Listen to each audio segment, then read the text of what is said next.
ಇಲ್ಲಿ ಸೇರಿದಂತ ಎಲ್ಲ ಸಂಘಟನೆಗಳ ಮುಖಂಡರುಗಳೇ ಹಾಗೂ ಸಾರ್ವಜನಿಕರೇ, ಮುಖ್ಯವಾಗಿ ಈಗೊಂದು ಬೋರ್ಡ್ ಹಾಕಬೇಕಾಗಿದೆ, ಎಲ್ಲಿದ್ದಾರೆ ದೇಶಪ್ರೇಮಿಗಳು ಅಂತೇಳಿ. ಅಂದ್ರೆ ಅವರನ್ನು ಅವರೇ ದೇಶಪ್ರೇಮಿಗಳು ಅಂತ ಹೇಳಿಕೊಳ್ಳೋರು ಎಲ್ಲಿದ್ದಾರೆ? ಜೈ ಜವಾನ್, ಜೈ ಕಿಸಾನ್, ಜೈ ಸೈನಿಕ ಅಂತ ಹೇಳುವಂಥದ್ದು ದೇಶಭಕ್ತಿ ಯುದ್ಧವನ್ನ ಬಾಯಲ್ಲಿ ನಿರಂತರ ಇರಬೇಕು. ಯೋಧ ಸತ್ತಾಗ, ಅದು ಯೋಧ ತ್ಯಾಗ, ಜೀವವನ್ನು ಕಳ್ಕೊಂಡಾಗ ಯಾವ ನೋವನ್ನು ಅನುಭವಿಸ್ತೇವೋ ಅದೇ ರೀತಿಯ ನೋವು ಒಬ್ಬ ರೈತ ಸತ್ತಾಗ ಕೂಡ ನಮಗೆ ಆಗಬೇಕು. ಅದೇ ನೋವು ಒಬ್ಬ ಶ್ರಮಿಕ ಸತ್ತಾಗ ಕೂಡ ನಮಗೆ ಆಗಬೇಕು. ಈ ಶ್ರಮಿಕ, ಈ ರೈತ, ಈ ಯೋಧ, ಈ ಮೂವರು ಕೂಡ ಈ ದೇಶದ ಜನರ ರಕ್ಷಕರು, ಈ ದೇಶದ ಜನರ ಸಂರಕ್ಷಕರು. ಇವತ್ತು ದೇಶಕ್ಕೆ ಯಾವ ರೀತಿಯಲ್ಲಿ ಯೋಧರು ರಕ್ಷಣೆ ಕೊಡ್ತಾರೋ ಅದೇ ರೀತಿಯಲ್ಲಿ ಈ ಕಟ್ಟಡ ಕಾರ್ಮಿಕರು, ಈ ನಿರ್ಮಾಣ ಕಾರ್ಮಿಕರು ನಮಗೆ ನೆರಳು ಕೊಡ್ತಾರೆ, ನಮಗೆ ವ್ಯವಸ್ಥೆ ಮಾಡಿಕೊಡ್ತಾರೆ. ಜಿಲ್ಲಾಧಿಕಾರಿಗಳಿಗೆ ಕೂತುಕೊಳ್ಳಿಕ್ಕೆ ಚೇಂಬರ್ ಮಾಡಿಕೊಡ್ತಾರೆ, ಈ ಕಮಿಷನರ್ ಕೂತ್ಕೊಳ್ಳಿಕ್ಕೆ ಬೇಕಾದ ಬಿಲ್ಡಿಂಗ್ ಮಾಡಿಕೊಡ್ತಾರೆ. ಅದು ಪೊಲೀಸ್ ಇಲಾಖೆ ಇರ್ಬೋದು, ನಮ್ಮ ಕಾರ್ಮಿಕ ಭವನ ಇರ್ಬೋದು, ಇದನ್ನೆಲ್ಲ ನಿರ್ಮಿಸಿಕೊಳ್ಳುವಂತ ಆ ಕಾರ್ಮಿಕ ನೀವಾಗಿ ಗರ್ಭ ಕುಡಿಯ ದೇವರಿದ್ದಾಗೆ ಅಂತ ಕಾರ್ಮಿಕನ ಇವತ್ತು ಬೀದಿ ಹೆಣ ಆಗುವಾಗ ಗೌರವಿಸುವುದಿಲ್ಲ ಅಂತಾದ್ರೆ ಅವರಷ್ಟು ದೊಡ್ಡ ದೇಶದ್ರೋಹಿಗಳು ಬೇರೆ ಯಾರಿಲ್ಲ. ಇದು ದೇಶದ್ರೋಹದ ಕೆಲಸ. ಇಂತಹ ದೇಶದ್ರೋಹಿಗಳನ್ನು ಮಟ್ಟ ಹಾಕಬೇಕು ಅಂತಾದ್ರೆ ಬದ್ಧತೆ ಬೇಕು. ಅದು ಜಿಲ್ಲಾ ಆಡಳಿತಕ್ಕಿರಬಹುದು, ಇಲ್ಲಿಯ ಮಹಾನಗರ ಪಾಲಿಕೆಗಿರಬಹುದು, ಕಾರ್ಮಿಕ ಇಲಾಖೆ ಇರಬಹುದು, ಬದ್ಧತೆ ಇರಬೇಕು. ಬದ್ಧತೆ ಇಲ್ಲದೆ ಇದ್ರೆ ಖಂಡಿತ ಕೂಡ ಇಂತಹ ಅವಘಡಗಳು ಮತ್ತಷ್ಟು ಆಗ್ತಾನೆ ಇರ್ತದೆ.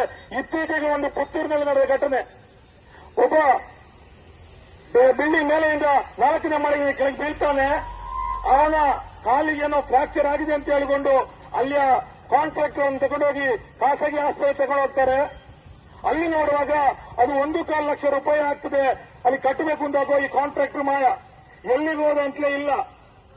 ಆವಾಗ ಅಲ್ಲಿಯ ದಲಿತ ಸಮುದಾಯಕ್ಕೆ ಸೇರಿದವನು ಎಲ್ಲರೂ ಸೇರಿ ಮಾತುಕತೆ ಮಾಡಿ ಈ ಫ್ರಾಕ್ಚರ್ ಆಗಲಿಕ್ಕೆ ನಮ್ಮ ಸರ್ಕಾರಿ ಆಸ್ಪತ್ರೆಯಲ್ಲಿ ಡಾಕ್ಟರ್ ಅಜಯ್ ಅಂತ ಹೇಳಿ ಮುಖ್ಯಮಂತ್ರಿಯಿಂದ ಸನ್ಮಾನಿತವಾದಂತಹ ಡಾಕ್ಟರ್ ಇದ್ದಾರೆ, ಅಲ್ಲಿಗೆ ಕರ್ಕೊಂಡು ಹೋಗುವಾಗ ಹೇಳಿ ಅಲ್ಲಿಗೆ ಅವನನ್ನು ಕರ್ಕೊಂಡೋಗಿ ಶಿಫ್ಟ್ ಮಾಡಿ ರಾತ್ರಿ 10 ಗಂಟೆ ಗೊತ್ತಾಗ್ತದೆ ಫ್ರಾಕ್ಚರ್ ಆಗಲಿಲ್ಲ, ಏನೂ ಆಗಲಿಲ್ಲ. ಅವನಿಗೆ 75,000 ಲೂಟಿ ಮಾಡುವಂತ ದಂಧೆ ನಡೀತಾ ಇದ್ರೆ ಆಸ್ಪತ್ರೆಯನ್ನು ಕೇಳುವವರಿಲ್ಲ. ಅವನಿಗೆ ಈಗ ಮನೆಯಲ್ಲಿದ್ದಾನೆ, 2 ದಿವಸದಲ್ಲಿ ಮನೆಯಲ್ಲಿದ್ದಾನೆ.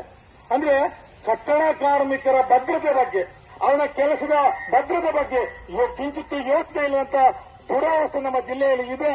ಇವತ್ತು ಸತ್ತವರು ಒಬ್ಬಲ್ಲ ಉತ್ತರ ಪ್ರದೇಶದ ಅಥವಾ ಬಿಹಾರದವರು ಹೇಳ್ತಾರೆ, ಉತ್ತರ ಪ್ರದೇಶದ ಯೋಗಿ ಆದಿತ್ಯನಾಥ್ ಅಭಿಮಾನಿಗಳು ಇಲ್ಲಿ ಎಂಎಲ್ಎ ಆಗಿರುವವರು ಎಲ್ಲಿದ್ದಾರ? ಎಂಎಲ್ಎ ಅವರು ಯೋಗಿ ಆದಿತ್ಯನಾಥರ ಊರಿನವರು. ಯೋಗಿ ಆದಿತ್ಯನಾಥ್ ಓಟು ಕೊಟ್ಟು ಗೆಲ್ಲಿಸಿದಂತ ವ್ಯಕ್ತಿ ಇಲ್ಲಿ ಸತ್ತಿದ್ದಾನಂತಾಗುವಾಗ ಎಲ್ಲಾದ್ರೂ ಸ್ವಾಮಿ ಎಂಎಲ್ಎಗಳು, ಈ ಎಂಎಲ್ಎಗಳಿಗೆ ಬಿದ್ದೋಗಿಲ್ವ ಇದು? ಯೋಗಿ ಆದಿತ್ಯನವರ ಬುಲ್ಡೋಜರ್ ಎಲ್ಲಿ ಹೋಯ್ತು? ಈಗ ಆ ಬಿಲ್ಡರ್ ಕಾಣ್ತಾ ಇಲ್ಲ ಅವರಿಗೆ. ಆದ್ರಿಂದ ಇದೆಲ್ಲವೂ ಕೂಡ ಇವರ ನಾಟಕೀಯ ವ್ಯವಸ್ಥೆ. ಹಿಂದಿಗಳು ಅಂತ ಹೆಬ್ಬಾಡಿಯವರು ಒಬ್ಬ ಹಿಂದೂ ಬೀದಿ ಹಣಾದ್ರೂ ಕೂಡ ಕೇಳಲಿಕ್ಕೆ ಎಂಎಲ್ಎಗಳು ಬರೋದಿಲ್ಲ. ಯೋಗಿ ಆದಿತ್ಯನಾಥ್ ಅರ್ಥ ಮಾಡಿಕೊಳ್ಳಬೇಕು, ನಿಮ್ಮ ಇಲ್ಲಿ ಎಂಎಲ್ಎಗಳು ಹಿಂದೂಗಳಿಗೆ ಬಿಡಿ, ಕಾರ್ಮಿಕ ದುಡಿಯುವ ವರ್ಗದವರು ಯಾರೇ ಆಗಲಿ ಅವರ ಬಗ್ಗೆ ಗೌರವ ಕೊಡುವುದಿಲ್ಲ. ಮಾತ್ರ ಅಲ್ಲ, ಅವರು ಬೀದಿ ಹಣ ಆದ್ರೂ ಕೂಡ ಹತ್ರ ಬರುವುದಿಲ್ಲ ಅಂತ ಹೇಳುವಂಥದ್ದು ಈಗಾಗಲೇ ರುಜುವಾತಾಗಿದೆ. ಆದ್ರಿಂದ ಈ ಒಂದು ಪ್ರಕರಣವನ್ನು ಗಂಭೀರವಾಗಿ ಜಿಲ್ಲಾಡಳಿತ ತೆಗೆದುಕೊಂಡು ಆ ಬಿಲ್ಡರ್ ಯಾರಿದ್ದಾರೆ ಅವನ ಮೇಲೆ ಕಠಿಣವಾದ ಕ್ರಿಮಿನಲ್ ಕೇಸ್ ದಾಖಲಿಸಿ ಇವನಿಗೆ ಈ ಸತ್ತವರ ಕುಟುಂಬಕ್ಕೆ ಕಡಿಮೆ ಇಲ್ಲ ಅಂದ್ರೆ 50 ಲಕ್ಷ ರೂಪಾಯಿ ಪರಿಹಾರ ಕೊಡಿಸುವಂತ ದೇಶಪ್ರೇಮವನ್ನು ಮರೆಯುವಂತ ಅಧಿಕಾರಿಗಳು ಈ ನಮ್ಮ ಜಿಲ್ಲೆಯಲ್ಲಿ ಆಗಲಿ ಅಂತ ಹೇಳಿ ನಾನು 2 ಮಾತು ಮುಗಿಸ್ತೇನೆ. ಮೂಲು ಸೇರ್ದಿನ ಕಟ್ಟಡ ಕಾರ್ಮಿಕ ಸಂಘದ ಮುಖಂಡರೇ, ಅದೇ ರೀತಿ ಸಿಐಟಿಯುದ ಮುಖಂಡರೇ, ಮಂಗಳೂರು ನಗರದ ನಾಗರಿಕ ಬಂಧುಲೆ, ಇನ್ನೊಂಜಿ 3 ತಾರೀಕು ನಡತಿನಂಚಿನ ಒಂಜಿ ಅಪಘಾತ ಬಾರಿ ಬೇಜಾರದ ಸಂಗತಿ. ಇಡೀ 3 ತಾರೀಕು ನಡತಿನ ಸಂಗತಿ ಮಾತ್ರ ಎತ್ತು. ಇನ್ನು ಈ ಜಿಲ್ಲೆಡೆ ಕಟ್ಟಡ ನಿರ್ಮಾಣ ಬೇರೆ ಮಲ್ಪನಂಚಿನ ಕಾರ್ಮಿಕರು ಸಾವಿರಾರು ಜನ ಒಳ್ಳೆಯರು. ಅವು ಬಿಹಾರದಾಗಲಾದ್ರು ಪೆರಾರು, ಉತ್ತರ ಪ್ರದೇಶದಾಗಲಾದ್ರು ಪೆರಾರು, ಬೇತೆ ರಾಜ್ಯದ ವಲಸ ಕಾರ್ಮಿಕರು ಮೂಲು ಬೇಲ ಮಂತ್ರ ಬರ್ತೇವೆ ಎನ್ನ ಸಂಘದಲ್ಲಿ ಪಾತ್ರ ಪಂಡೇರು ಕಾರ್ಮಿಕರೇನು ಬೆನ್ಪಾರ ಮಾತ್ರ ಗೊತ್ತುಪ್ಪುನಿ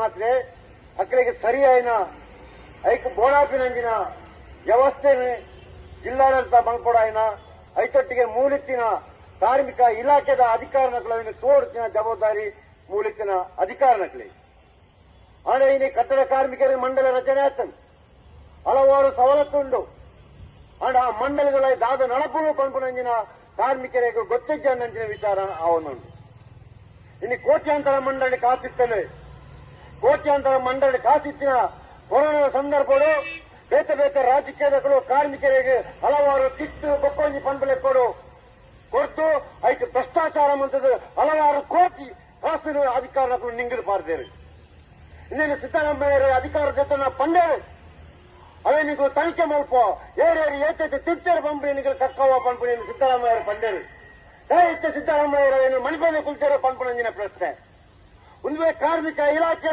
ಕಾರ್ಮಿಕರ ಮೆಂಬರ್ ಆಗುಂದಾಂಡ ಇಚ್ಚಿನ ಪೂರ ಕನ್ನಡ ಪಂಪನಿ ಕಾರ್ಮಿಕ ಅಧಿಕಾರಿಗಳು ಜಾರಿ ಮಂತ್ರಿ ಪಂಪನಿ ಗೊತ್ತುಪ್ಪಡು ಈ ಜಿಲ್ಲೆಡೆ ಬೇರೆ ಮಂಟ್ಪಾಡು ఉందాడ గుత్తిగా మంట్పాడు ఉందాడ అక్కడికి లైసెన్స్ బోర్డు ಏರ್ಟೆಲ್ ಗುತ್ತಿಗೆದಾರರ ಲೈಸೆನ್ಸ್ ಉಂಡು ಕೇಂದ್ರ ಗುತ್ತಿಗೆದಾರರ ಲೈಸೆನ್ಸ್ ಇಟ್ಟಂದ ಕಟ್ಟಡದ ನಿರ್ಮಾಣದ ಬೇಡ ಮಂತ್ರಿ ಇನ್ನು ಅಂಚಿನ ಗುತ್ತಿಗೆ ಬೇತೆ ಬೇತೆ ಕಾರ್ಮಿಕರನ್ನು ಬೇಡ ಮನ್ಪೌದುಲ್ಲೇರು ಇಂಚಿನ ಯಾವಗಳಾನಾಗ ಆ ಕಾರ್ಮಿಕರನ್ನು ಕೇಂದ್ರಂಜಿನ ಗತಿ ಈ ಜಿಲ್ಲೆ ನಡೆದೊಂದುಂಡು ಉಳಿದ ಕಾರ್ಮಿಕ ಇಲಾಖೆ ಕಣ್ಣು ಮುಚ್ಚಿದ ಕುಲೊಂದುಂಡು ಒಂದಲ ಕಾರ್ಮಿಕರಿಗೆ ನೋಂದಣಿ ಮನ್ಪುನಾಗ ಸುಲಭದ ಕಾನೂನಿನ ಮನ್ಪೋಡು ಇನ್ನು ನೋಂದಣಿ ಮನ್ಪುನಾಗ ಕಾರ್ಮಿಕರೇ ಗುತ್ತಿಗೆದಾರರ ನಂಬರ್ ಕನ್ನಡ ಬಂತಾರೆ ಗುತ್ತಿಗೆದಾರರ ನಂಬರ್ ಇದ್ದಿಲ್ಲ ಆ ಇಲ್ಲು ಕಟ್ಟೋನ ಪಂಚಾಯತಿ ಕೊಟ್ಟಿನ ಪರ್ಮಿಷನ್ ಕೊಡೋಡು ಬಂತಾರೆ ಕಟ್ಟಡ ಕಾರ್ಮಿಕರಿಗೆ ಏರು ಸ್ವಾಮಿ ಇಲ್ಲದ ನಂಬರ್ ಕೊಡ್ತಾರೆ ಕಟ್ಟಡ ಕಾರ್ಮಿಕರ ನೋಂದಣಿ ಪೋನಾಗ ಏರು ಗುತ್ತಿಗೆದಾರ ನಂಬರ್ ಕೊಡ್ತಾರೆ ಬಂದ್ಬಿಡಿ ಅದನ್ನ ಅರ್ಥ ಮಾಡ್ಕೊಳ್ಳೋಡು ಇನ್ನು ಕಟ್ಟಡ ಕಾರ್ಮಿಕರ 15 ಸವಲತ್ತುಂಡು ಇನ್ನು 15 ಸವಲತ್ತಿತ್ತನ್ನ ಈ ಕಾರ್ಮಿಕ ಇಲಾಖೆಗೆ ಅದೇನು ಕೊಡರೆ ಸಾಧ್ಯತೆ ಆಗ್ತಾನೆ ಪಂಪುಣಿನ ಪ್ರಶ್ನೆ ಉಂಡು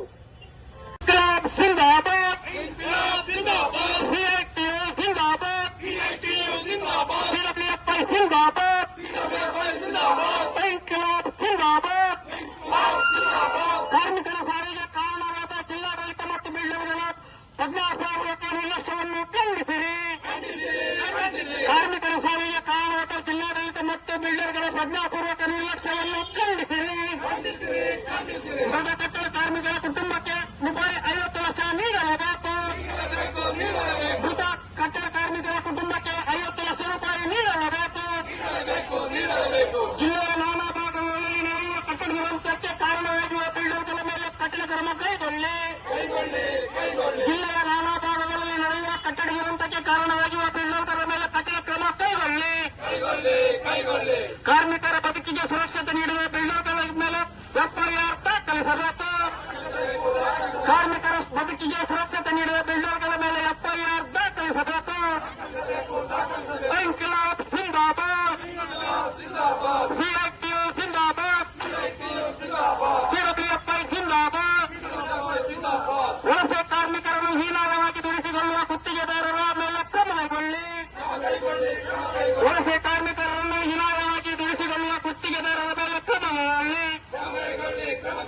ಮೃತ ಕಟ್ಟಡ ಕಾರ್ಮಿಕರ ಕುಟುಂಬಕ್ಕೆ 50 ಲಕ್ಷ ಪರಿಹಾರ ನೀಡಲೇಬೇಕು. ಮೃತ ಕಟ್ಟಡ ಕಾರ್ಮಿಕರ ಕುಟುಂಬಕ್ಕೆ 50 ಲಕ್ಷ ಪರಿಹಾರ ನೀಡಲೇಬೇಕು. ಕಾನೂನು ಉಲ್ಲಂಘಿಸುತ್ತಿರುವ ಬಿಲ್ಡಿಂಗ್ ಮಾಫಿಯಾಕ್ಕೆ ಧಿಕ್ಕಾರ. ಕಾನೂನು ಉಲ್ಲಂಘಿಸಿರುವ ಬಿಲ್ಡಿಂಗ್ ಮಾಫಿಯಾಕ್ಕೆ ಹೇಳಿ ಧಿಕ್ಕಾರ. ಜಿಲ್ಲಾಡಳಿತದಿಂದ ಪ್ರಕೃತಿ ವಿಕೋಪ ಪರಿಹಾರ ರೂಪಾಯಿ 5 ಲಕ್ಷ ಪಾವತಿಸಿರಿ.